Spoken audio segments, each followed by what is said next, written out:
Ok.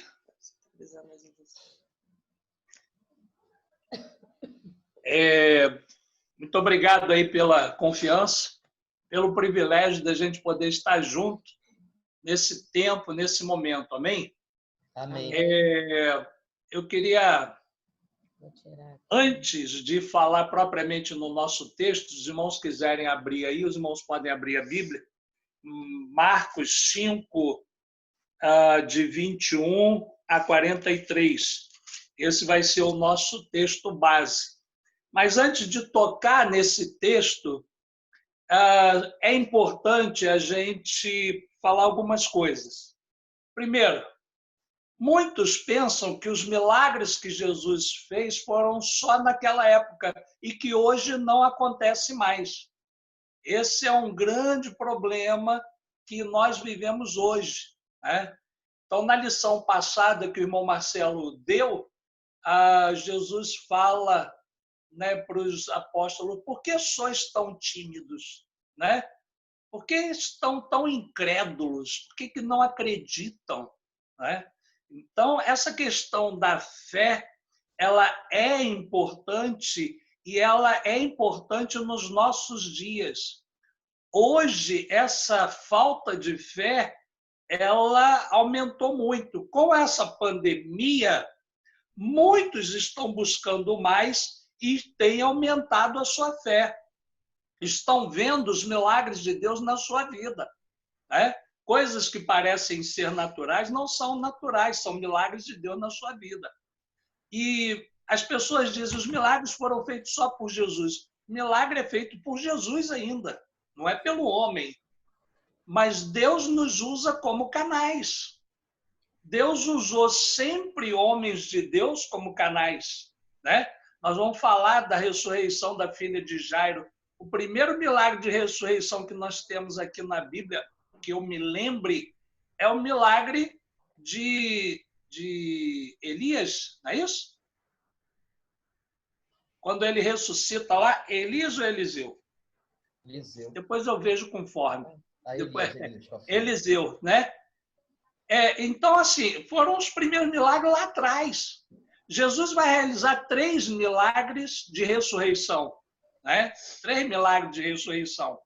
Mas eu tenho um caso de milagre de ressurreição que eu vou contar para os irmãos depois. Não meu, não fui eu o canal, mas uma irmã, amiga, conhecida que Deus usou como canal.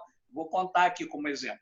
Mas que eu queria compartilhar em Mateus 28, a gente tem um texto que é importante para a gente ver o que Jesus falou no final aos seus discípulos na grande comissão. Mateus 28, a partir do 18, diz assim: Jesus, aproximando-se, falou-lhes, dizendo: toda autoridade me foi dada no céu e na terra. Jesus tem toda a autoridade no céu e na terra, todo o poder para realizar tudo. Ele tem todo o poder. Então, os milagres são feitos por Jesus e através de nós hoje. Nós somos os canais hoje para a realização dessa obra, tá? Instrumentos para a realização dessa obra. E aí ele diz, ele ordena: eu tenho todo o poder, então ide, portanto, fazei discípulos, quer dizer, ganhem vidas para o reino, fazei discípulos de todas as nações, batizando-os em nome do Pai, do Filho e do Espírito Santo, e ao verso 20, ensinando-os a guardar, ele está falando isso com os apóstolos, ensinando-os a guardar todas as coisas que eu vos tenho ordenado. Então, tudo que eles aprenderam com os apóstolos, a cura, a libertação, os milagres, a palavra, tudo que eles aprenderam, eles têm que ganhar vidas para o reino, fazer discípulos e ministrar essas vidas, né? Ministrar essas vidas para o louvor da glória de Deus, tudo que eles aprenderam. Então, eles foram fazendo discípulos e ensinando, eles foram canais para realizar milagres também, nós vemos isso na Bíblia, tá? Eles foram canais, e hoje nós somos esses canais. Então, os milagres são para nós hoje. Amém? Então, essa palavra eu queria deixar só para que a gente entendesse essa situação de que os milagres são para nós hoje. Vamos ao texto, né? Vamos ao texto especificamente, ao texto aí de Marcos 5, a partir do verso 21. Eu não vou ler o texto todo para a gente ganhar tempo, tá ok?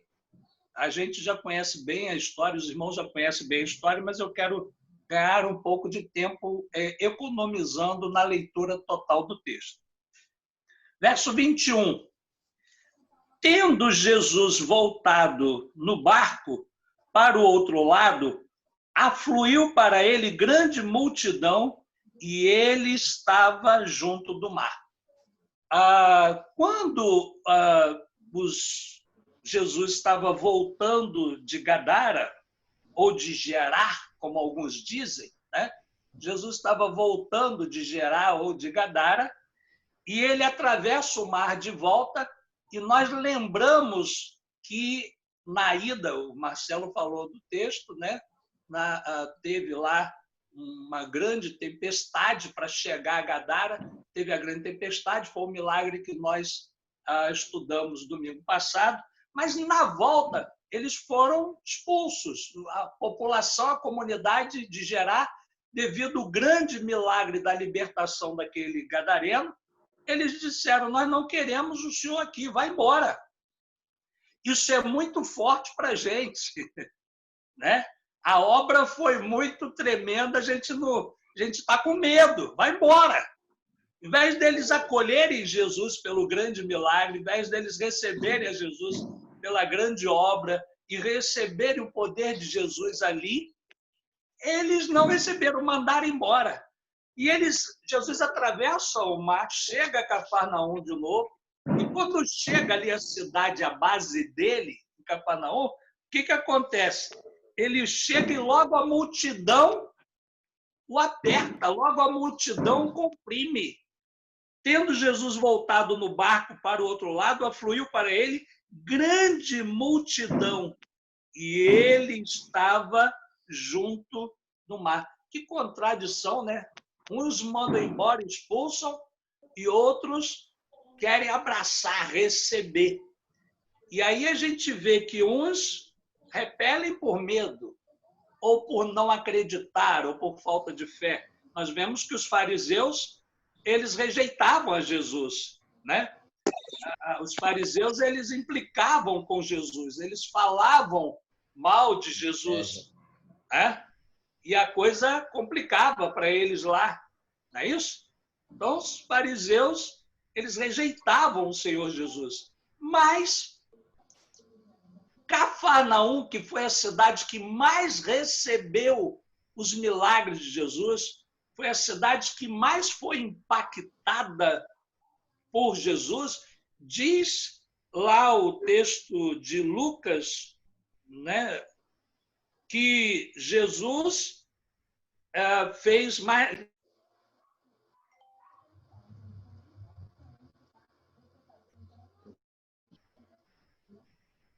Tirar o som.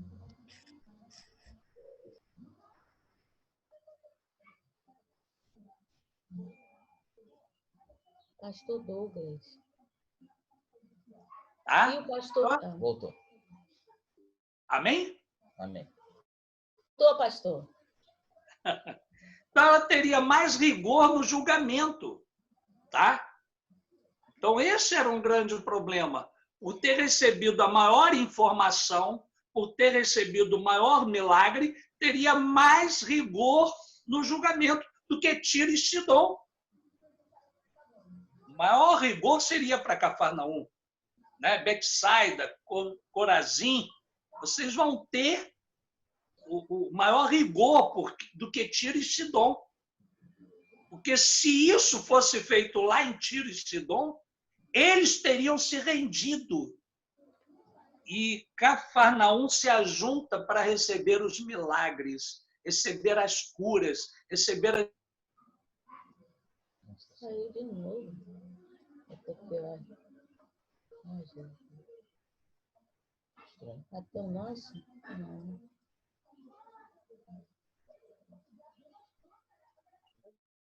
Ah, tá. Alô?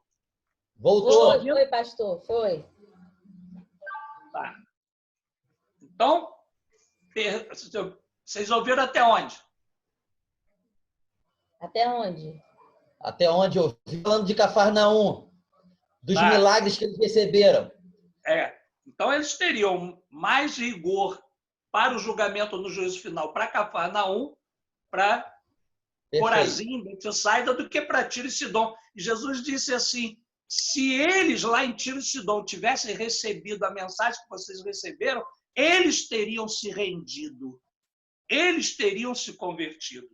Então, eu pergunto a nós hoje aqui, nós temos uma gama de informação sobre Jesus, nós temos visto milagres de Jesus, curas, libertações, nós temos visto tantas obras que o Senhor Jesus tem feito. Como nós estamos caminhando com Jesus? Estamos caminhando crendo e sendo canais? Estamos caminhando crendo, porque eu sei que Deus não usa todos para essa obra.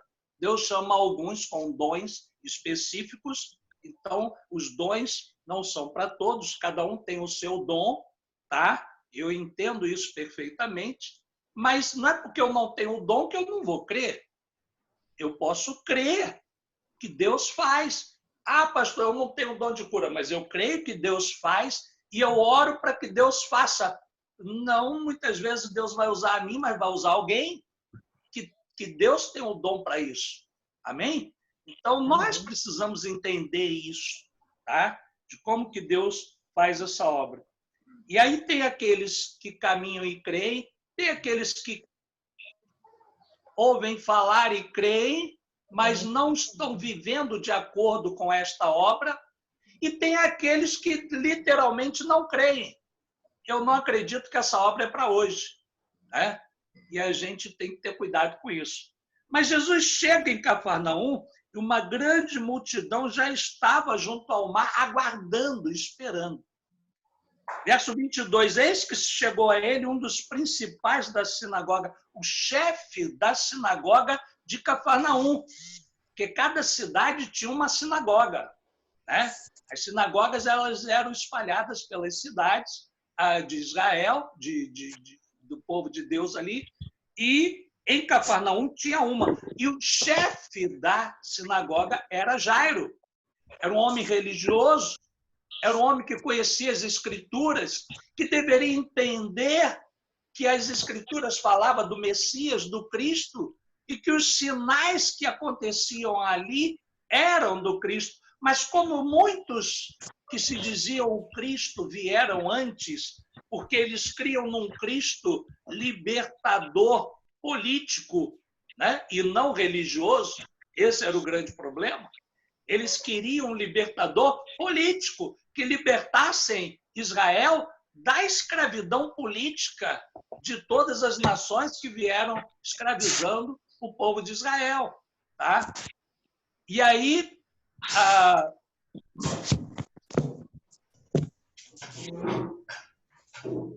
o povo de Israel vê, então, esse milagre, o chefe da sinagoga Jairo vê os milagres acontecendo, mas não se aproxima de Jesus, né?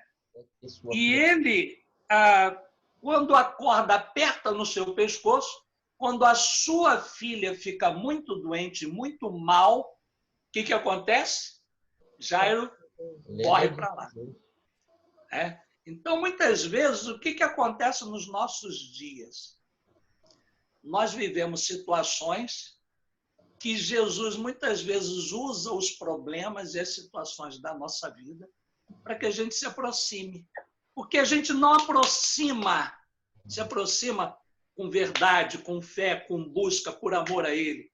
E aí Jesus vai ter que dar o jeitinho para trabalhar pelo Espírito de Deus na nossa vida, para encaixar a obra que Ele tem para nós. Amém, irmãos? Amém. E aí são essas as situações que nós vivemos no dia a dia, né? Deus trabalha as situações da vida para que a gente possa se aproximar de Jesus. E Jairo, um homem religioso que conhecia Deus, conhecia as Escrituras, conhecia as profecias, mas quando o milagre chega na frente dele, ele não acredita. mas quando a corda aperta no pescoço dele, onde um filho dele, né, passa mal e está quase à morte, aí ele corre. E ele corre como tem que ser, se humilhando, né?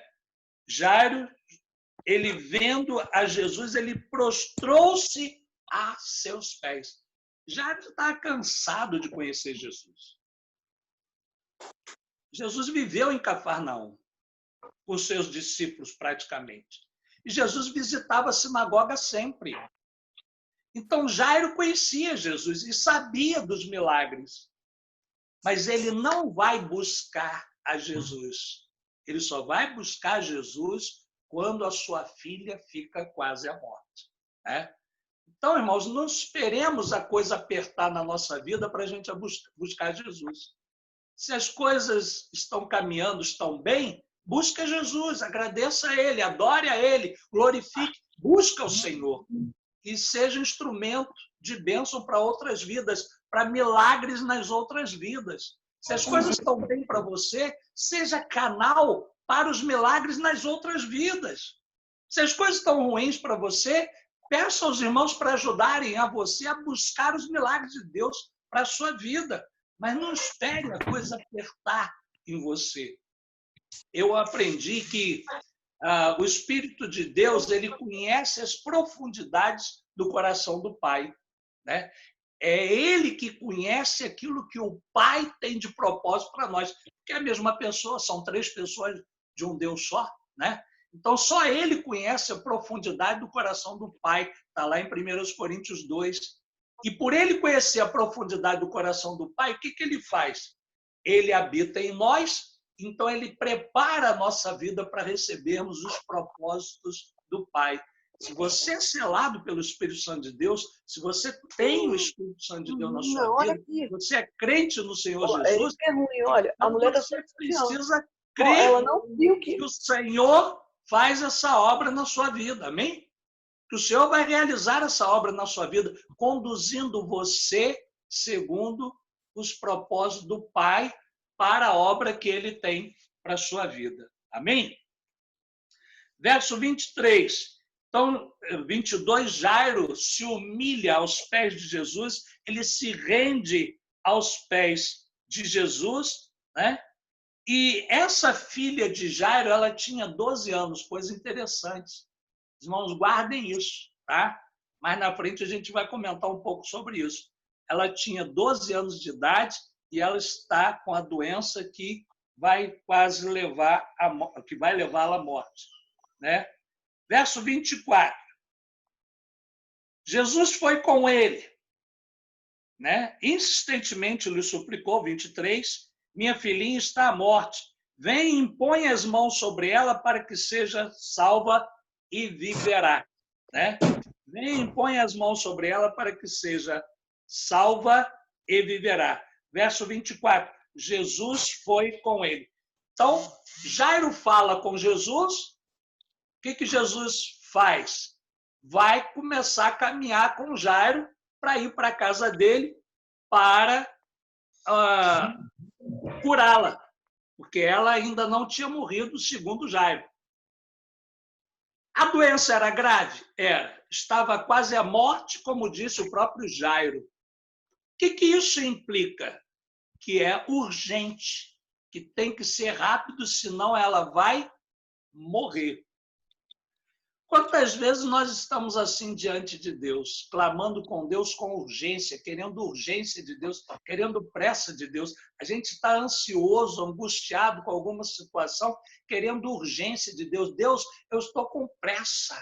Deus, eu estou com pressa. Tem que ser rápido, porque senão vai acontecer isso e depois disso não tem solução. Não é assim que a gente pensa? Que depois que o problema acontece, não tem mais solução. Irmãos, todo problema tem solução. Uns mais a favor, outros menos a favor, mas tem solução. Problema tem solução. Nós precisamos entender que as soluções melhores são ao nosso favor, e é o que a gente quer, mas tem solução que não vai ser totalmente ao nosso favor, mas vai ser a melhor solução. E é aquela que é de acordo com o propósito de Deus, porque Deus está vendo lá na frente. Às vezes você está querendo uma solução agora, rápida, mas essa solução lá na frente não vai ser o melhor para você. Essa resposta lá na frente não vai ser o melhor para você. E Deus já sabe disso. Então não fique ansioso, aguarde no tempo do Senhor. Isso é uma coisa difícil, mas é o que a gente precisa, aguardar no tempo do Senhor, para que o nome do Senhor seja glorificado na nossa vida. Então Jesus foi com ele, e grande multidão seguia, comprimindo, apertando, né? E aí o milagre de Jairo agora, da ressurreição da filha de Jairo, dá uma pausa no texto, mas está dentro do contexto que Jesus está caminhando para a casa de Jairo, e aí mostra muitas vezes a nossa ansiedade, né? A nossa urgência. Mas acontece um problema no meio do caminho que interrompe a caminhada de Jesus. Olha o que diz o verso 25. Aconteceu que certa mulher que havia 12 anos vinha sofrendo de uma hemorragia, um fluxo de sangue de 12 anos. Vamos imaginar essa mulher, uma hemorragia de 12 anos. Se tinha uma hemorragia de 12 anos, essa mulher estava com anemia profunda.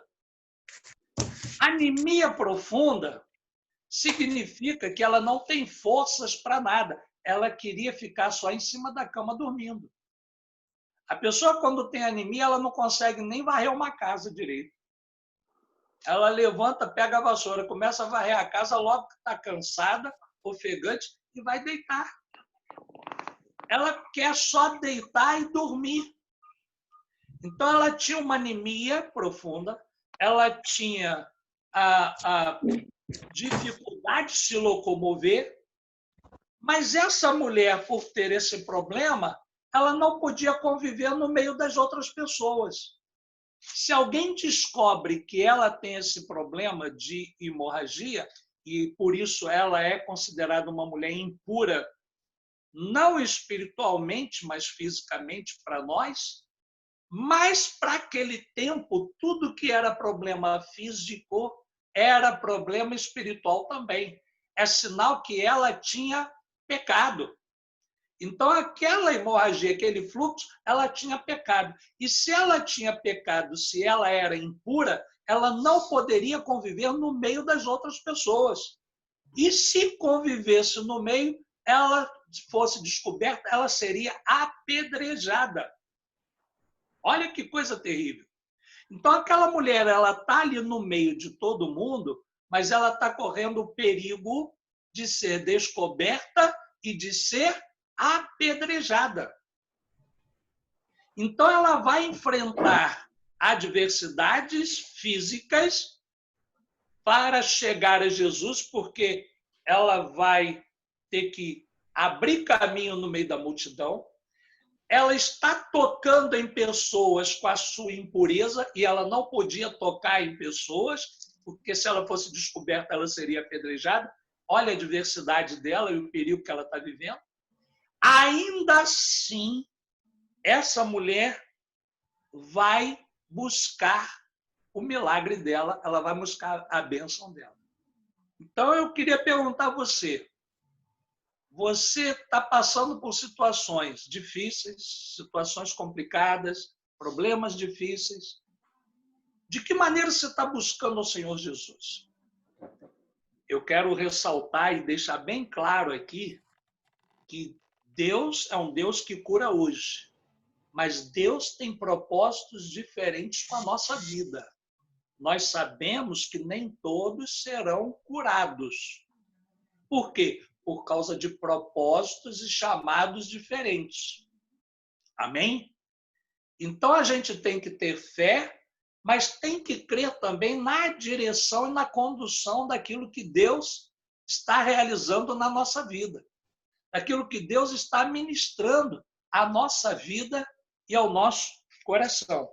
Verso 26 diz assim: essa mulher muito padecera a mão de vários médicos, tendo despendido tudo quanto possuía, sem contudo nada aproveitar. Antes, pelo contrário, indo a pior. Quer dizer, os recursos materiais ela gastou todos que tinha para buscar a sua cura. A gente tem que entender que a gente precisa gastar os recursos, sim, mas antes buscar ao Senhor, colocar o Senhor em primeiro lugar, e a nossa vida é a direção do Senhor em primeiro lugar. Amém? A gente tem que colocar o Senhor em primeiro lugar. Eu lembro da primeira vez que eu tive uma crise renal. Gente, que dor. É uma dor terrível. Eu tive 3 crises renais. Uma de fosfato de ureia, cálculo de fosfato de ureia, e 2 de oxalato de cálcio. Né? Então, são cálculos diferentes, são pedras diferentes. A de fosfato de ureia é igual uma amora, toda preta. Ela vem com escamas, né, pretas. E a oxalato de cálcio é aquela pedra branca que os irmãos já, a maioria, conhecem. A minha primeira crise foi de fosfato de ureia. Que dor!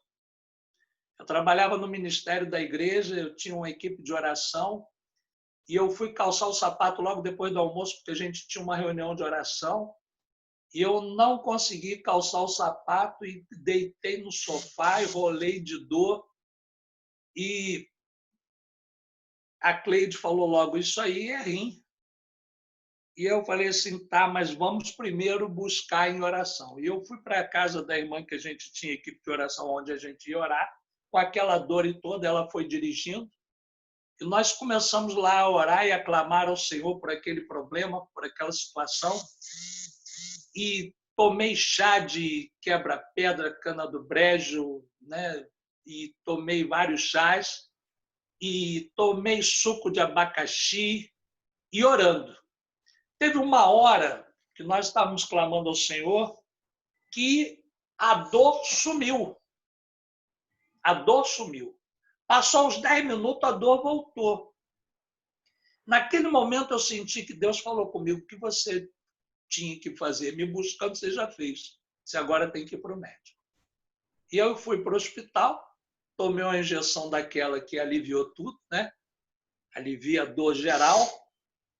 E foi Buscopan, uma injeção de Buscopan, composto na veia. E passou a dor, acabou. O médico fez o exame e falou assim, não, é cálculo, mas ele é pequeno e tal. Você vai bebendo água que você vai expelir. E eu fui para casa, já 8 horas da noite. Naquela noite, 2 horas da manhã, eu fui ao banheiro e eu senti uns caquinhos escuros saindo na urina. Foi de manhã, 8 horas da manhã, eu fui ao banheiro de novo e a pedra foi expelida. Então, irmãos, é um processo que é assim, cada um Deus vai fazer de uma forma, mas a gente tem que buscar o Senhor, amém? Colocar o Senhor em primeiro lugar em todas as coisas. Porque Ele orienta o médico, Ele orienta até a medicação que você vai tomar. Então, isso é importante. Verso 27. Tendo ouvido a fama de Jesus vindo por trás dele, por entre a multidão, tocou-lhe a veste. Né? Ela, vendo o que estava acontecendo, tocou a veste de Jesus, porque dizia, se eu apenas lhe tocar as vestes, ficarei curado. Lá irmão Marcelo colocou aí um texto para a gente, e lá em Malaquias, capítulo 4, verso 2, né? Vamos abrir aqui, livro de Malaquias, capítulo 4, verso 2. No capítulo 4 vai fazer uma profecia, Malaquias faz uma profecia sobre o Senhor Jesus, aquele que é o sol da justiça. Então ele vai falar da vinda de Jesus do tempo e do tempo final. Tem um texto aqui que ele vai falar de Elias, o verso 5, e que eu vos enviarei o profeta Elias antes que venha o grande e terrível dia do Senhor, que seria a volta de Jesus agora. Antes dessa volta, Elias viria. Quando que Elias vem?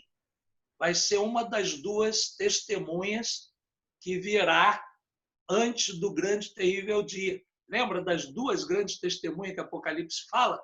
Uma é Moisés, outra é Elias. Essas duas testemunhas virão em Israel, em Jerusalém, vão ministrar lá, né?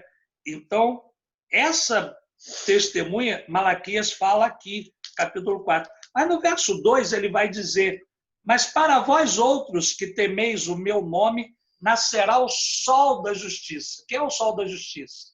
O Senhor Jesus, né? Trazendo salvação nas suas asas, né?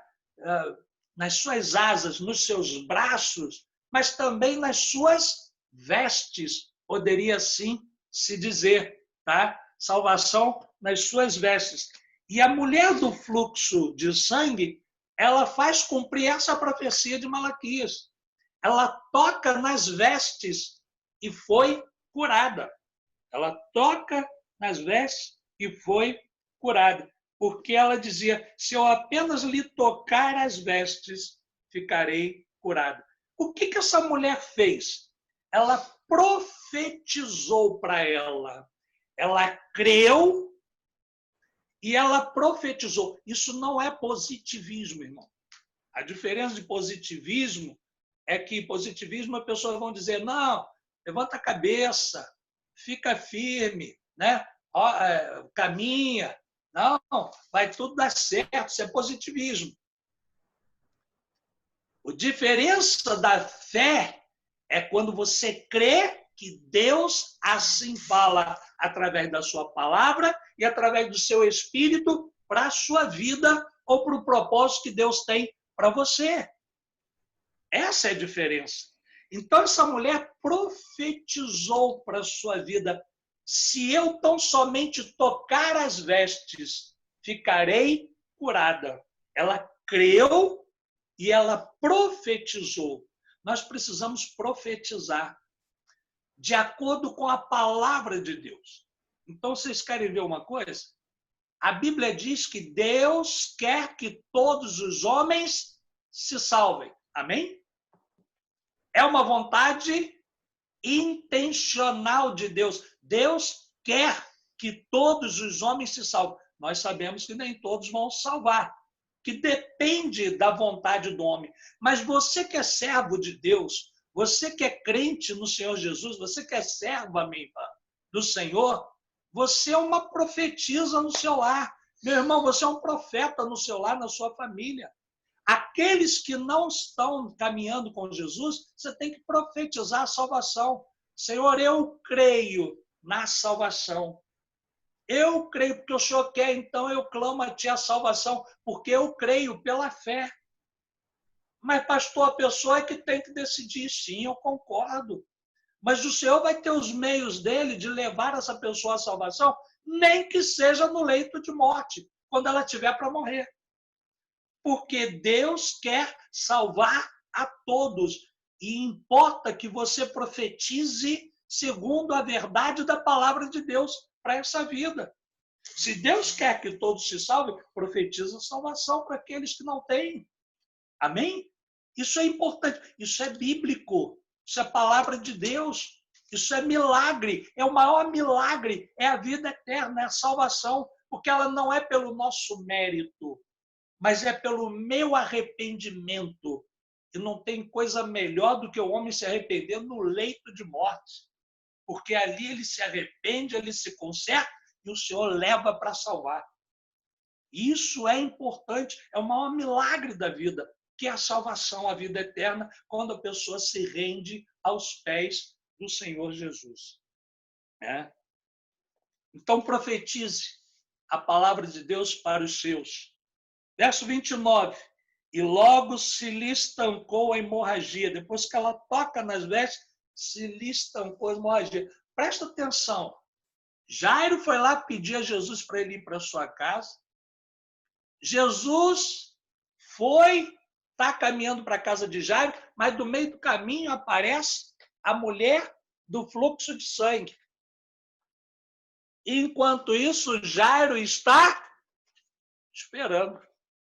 O milagre de Jairo era urgente? Era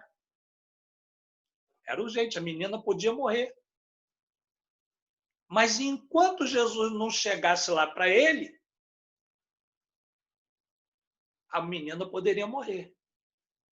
Mas Jesus é interrompido na sua caminhada e Jairo tem que aguardar. Meu problema é urgente, meu problema é para ontem, meu problema é rápido, eu preciso que isso aconteça o mais rápido possível, é urgente. Mas Deus tem um propósito e a solução vem no tempo de Deus e não no teu tempo, e não no meu tempo. A mulher do fluxo de sangue está interrompendo a Jesus e Jairo está esperando. Imagina você aguardar com a sua filha morrendo. Né? Que coisa complicada. E continua o texto. Né? E logo se lhe estancou a hemorragia e sentiu no seu corpo estar curada do seu mal. Né? Logo se estancou, né, a hemorragia. E aí acontece aquele problema. Ela começa a ficar extasiada. Ela começa a ficar alegre, porque ela sentiu no seu corpo que o problema tinha acabado. E aí Jesus para. Jesus está caminhando e para. Né? Verso 30. Jesus, reconhecendo imediatamente que dele saíra poder sobrenatural, palavra dunamis, né? Dinamite, poder explosivo, né? Poder que implode, que joga todo o mal por terra para fazer novo. Poder que destrói o mal para fazer nova todas as coisas. Jesus para, porque dele saíra poder, virando-se no meio da multidão, perguntou: quem me tocou as vestes? Gente, a multidão apertava Jesus, todo mundo tocava nele. De que maneira você tem tocado em Jesus? Algumas tocam, não acontece nada. Algumas tocam, não, eu vou tocar porque esse cara é poderoso, né? Eu quero uma bênção. Né? Mas você está querendo alguma coisa para o seu próprio deleite. Você está querendo alguma coisa para si próprio. Enquanto nós precisamos desejar aquilo que vai glorificar o nome do Senhor Jesus. O seu desejo tem que ser para o louvor da glória de Deus, porque Deus não divide a glória dele com ninguém. Eu não tenho que fazer as coisas para eu aparecer. Eu sempre faço as obras de Deus e é bom a gente receber elogios. As pessoas chegam, poxa, pastor, sua palavra tem me edificado muito. E a minha palavra é glória a Deus, glória a Jesus, porque é Ele quem nos capacita. É Ele quem faz a obra de capacitação para a nossa vida. Se não for Ele, pelo Espírito dele, eu não sou nada. Eu não faria. Amém. Então, é Ele quem faz. Amém. Né? Então, a gente precisa crer no poder de Jesus e dar glória para Ele, que Ele realiza. Né? Quem me tocou as vestes? De que maneira você está tocando em Jesus? De que maneira? Para o seu próprio deleite? Só para ser abençoado porque Ele é uma bênção? Ou você quer realmente glorificar o nome do Senhor, ser canal de bênção para o nome de Jesus, ser canal de bênção para exaltar e engrandecer o nome do Senhor? Né? E aí os seus discípulos, verso 31, vês que a multidão te aperta e dizes, quem me tocou? Enquanto isso, Jairo está aguardando. A gente teria essa paciência toda? Enquanto isso, Jairo está aguardando. Quem me tocou? E os discípulos, Senhor, a multidão te aperta, te comprime. E tu perguntas quem me tocou? E aí Jesus responde. Ele, porém, olhava ao redor para ver a quem fizera isto. Né? Jesus, então, olha. Verso 33. Então a mulher atemorizada, com temor, né? Atemorizada, e tremendo, consciente do que nela se operara, veio, prostrou-se diante dele e declarou-lhe toda a verdade. Irmãos, aquela mulher declarou a verdade que ela não poderia declarar naquele lugar, porque ela poderia ser apedrejada. Porque ela era impura, ela tocou nas pessoas para poder entrar ali no meio, para tocar nas vestes de Jesus. E ela não poderia tocar em ninguém, porque ela poderia ser apedrejada. E agora ela é obrigada a dizer a verdade. Que verdade, Senhor? Eu sou uma mulher com fluxo de sangue, com uma hemorragia há 12 anos. E aí está todo. Até o chefe da sinagoga, que era um dos fariseus que faziam com que as leis se cumprissem, né? Chega ali e diz, né? E agora? Mas eu toquei, eu criei, toquei, fui eu que toquei. E eu estou curada, eu me sinto curada. Né? Então, ela, atemorizada e trêmula, né? Consciente do que nela se operara, veio, prostrou-se diante dele e declarou-lhe toda a verdade. Irmãos, não existe situação que não se resolva com a verdade. A gente tem que parar com mentiras, com engano, jogar isso por terra. Mentira é do diabo. Né? A mentirinha para não causar um problema maior é do diabo. Traz a verdade à tona e a resposta do Senhor vem para a solução. Com mentira não tem resposta de Deus na sua vida. Com engano não tem resposta de Deus na sua vida. Joga isso por terra na sua vida em nome do Senhor Jesus. Vai viver uma vida de verdade para o louvor da glória de Deus, crendo na solução que vem do Senhor, no tempo do Senhor. E, enquanto isso, Jairo está aguardando. A filha dele está lá morrendo, mas ele está preso ali, parado, com o problema da mulher do fluxo de sangue. Jairo está aguardando. Verso 34. E ele lhe disse, filha, a tua fé te salvou. Vai-te em paz e fica livre do teu mal. Presta atenção que Jesus diz primeiro, a tua fé te salvou. O verbo grego sozein, ele tanto serve para salvar e curar.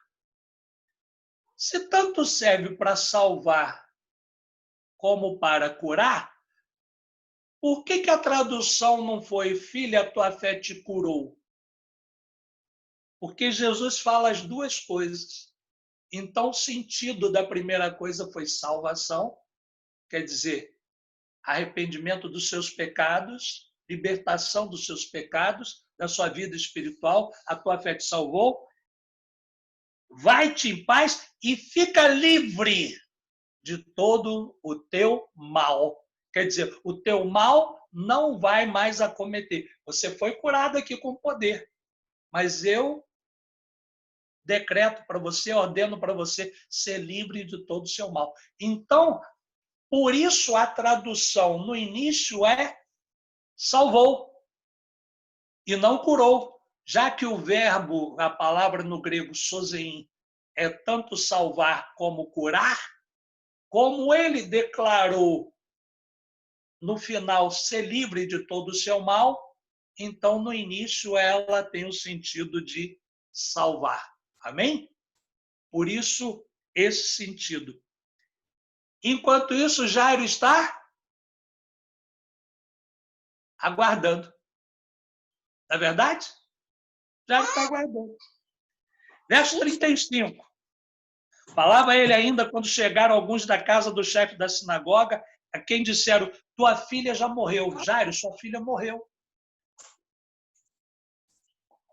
E aí agora? Eu aguardei e minha filha morreu e agora não tem mais jeito.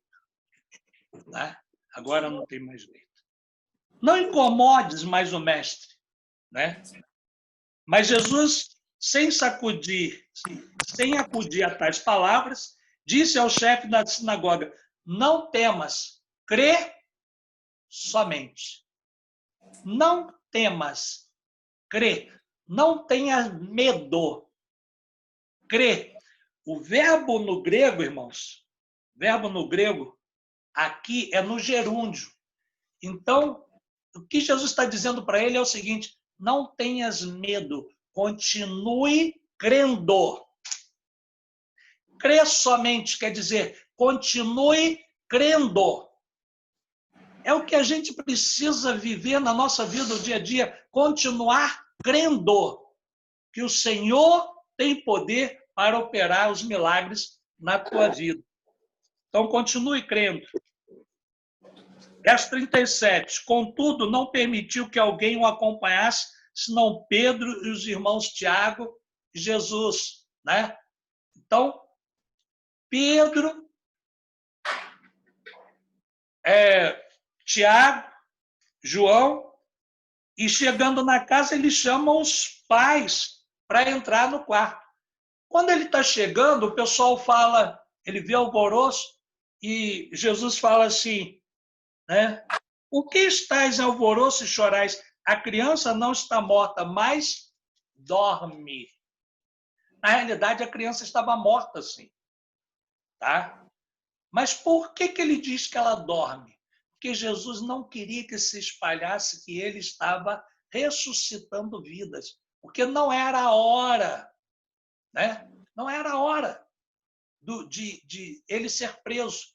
E se muitas pessoas começassem a falar os milagres, a coisa ia complicar para a vida dele e ele não conseguiria pregar como ele queria pregar a palavra e anunciar o reino de Deus. Então, por isso ele restringiu.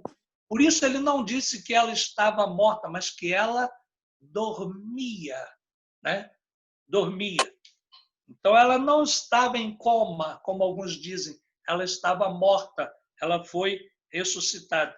E debochavam dele, porque ele falava que ela estava dormindo. Né? Porque ele não queria dizer, né, como que era. Tendo ele, porém, mandado, verso 40, sair a todos, tomou o pai e a mãe da criança e os que vieram com ele, e entrou onde ela estava. Tomando-a pela mão, disse, Talitá, cumi, que quer dizer, menina, eu te mando, levanta-te. Essa palavra no aramaico, talitá, quer dizer cordeirinha. O sentido literal dela é cordeirinha.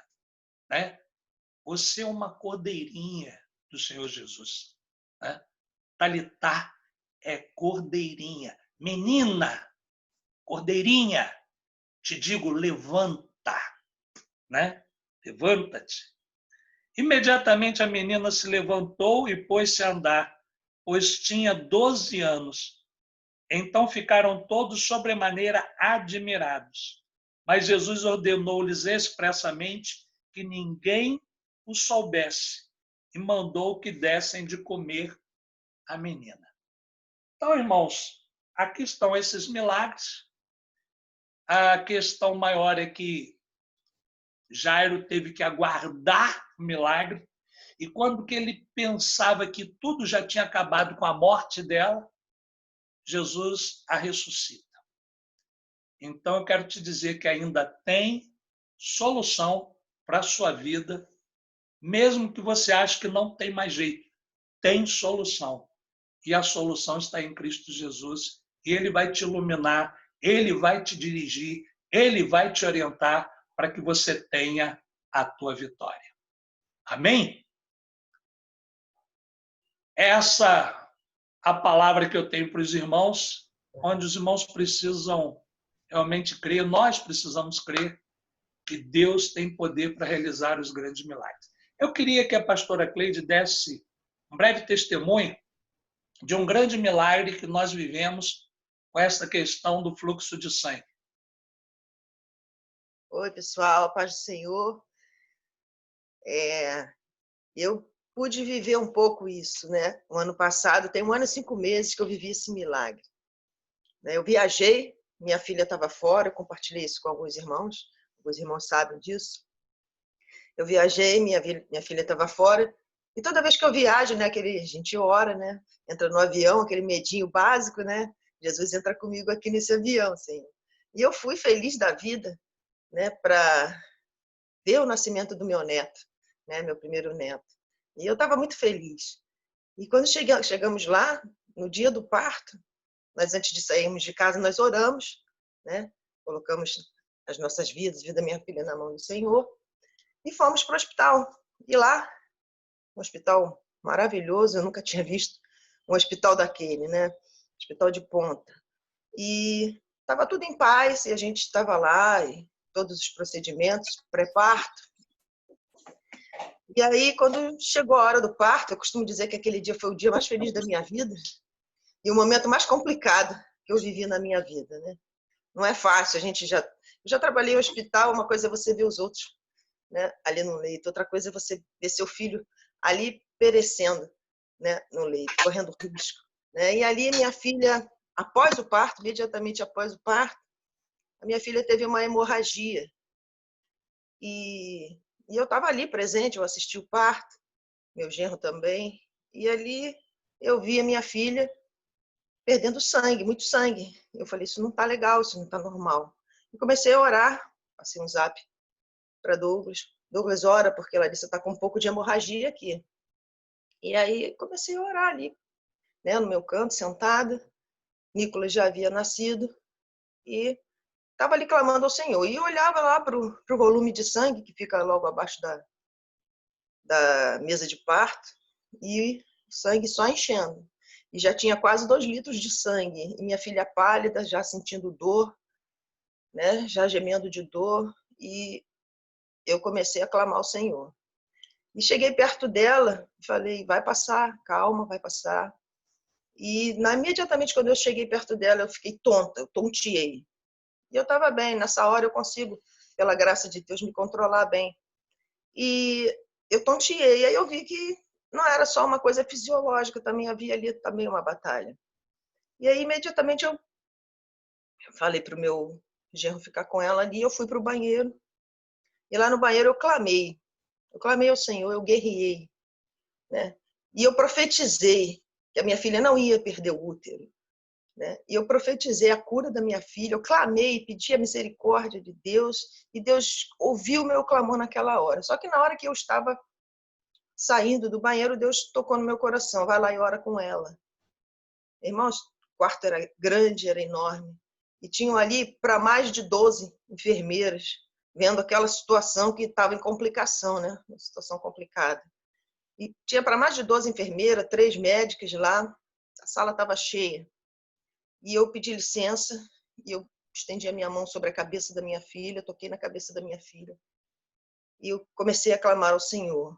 E eu orei ali, Deus, Tu és Senhor da vida da minha filha. Deus, toca agora, e eu repreendo esse espírito de morte. Em nome de Jesus, sai.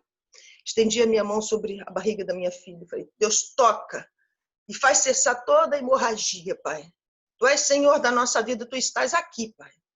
Há poder no Teu nome, no Teu sangue. E aquelas enfermeiras olhando para mim, né? Uma cara de espanto. E eu clamei ao Senhor, toca e faz cessar essa hemorragia. Em nome de Jesus. Ali, meus irmãos, eu vivi isso. Eu fui tocando na orla do manto do Senhor. Eu clamei ao Senhor com fé. E ali, depois de ter orado, eu sentei. Abri o Salmo 91. E fiquei ali quietinha, lendo e clamando o Salmo 91 todinho. E ali olhando para aquela bolsa de sangue. E aí, como eu olhei para a bolsa de sangue, a hemorragia estava diminuindo, e foi diminuindo, e foi diminuindo. até que estancou, e aí a médica fez os procedimentos que tinha que fazer, colocou um balão inflado com água dentro do útero para pressionar as artérias, e ali acabou a hemorragia. E ali eu vi que o nosso Deus não nos deixa só em momento nenhum. De repente está tudo bem, de repente a tempestade vem, a tempestade chega, e a alegria fica, né, o momento fica conturbado. Mas existe um Deus que caminha conosco. Existe um Deus que ouve oração. E as nossas maiores batalhas nós vencemos com oração. Por isso eu quero deixar essa mensagem aqui, esse milagre que eu vivi ali, né? E muitos também podem viver, inclusive pessoas que estão enfermas. Não desistam de orar, porque existe um Deus que opera primeiro. Essa foi uma experiência que eu vivi, eu já vivi outras, né? Onde o Senhor operou primeiro. Então a gente não pode perder a fé, porque existe um Deus que caminha conosco e a palavra dele é fiel. Ele é fiel à sua palavra. Nosso Deus não mente, né? E nós temos que caminhar com ele, nós temos que crer. O momento está difícil, está complicado. Creia, toque na orla do manto, porque ele é contigo. Ele não deixa um coração que clama desprezado. Ele não deixa um coração quebrantado desprezado, né? Na hora do teu maior sufoco, pode saber que Deus está presente, né? Na hora das tuas maiores vitórias, saiba que ele também está presente, né? E ali Deus fez aquele milagre, como pode fazer na vida de qualquer um de nós. A mulher do fluxo de sangue, ela tocou no manto. Ela estava próxima de Jesus, mas ela tocou no manto, né? E Deus coloca fé no nosso coração. E essa fé que ele te deu, que ele me deu, é para tocar no manto, é para chegar com ousadia e tocar no manto, sim, porque ele é Pai, ele é Deus de misericórdia, amém? Não sei o problema que você pode estar passando, mas existe um Deus que está pronto a te ajudar, está com a mão estendida, ele observa a tua fé, ele age mediante a fé. O milagre é operado mediante a sua fé. Então não desista de crer, porque o Senhor Deus te ama, ele faz isso por amor a mim, por amor a você, né? Esse foi um milagre que eu vivi na minha vida, né? E eu louvo ao Senhor, porque ele é Deus de milagre, ele continua hoje sendo Deus de milagre.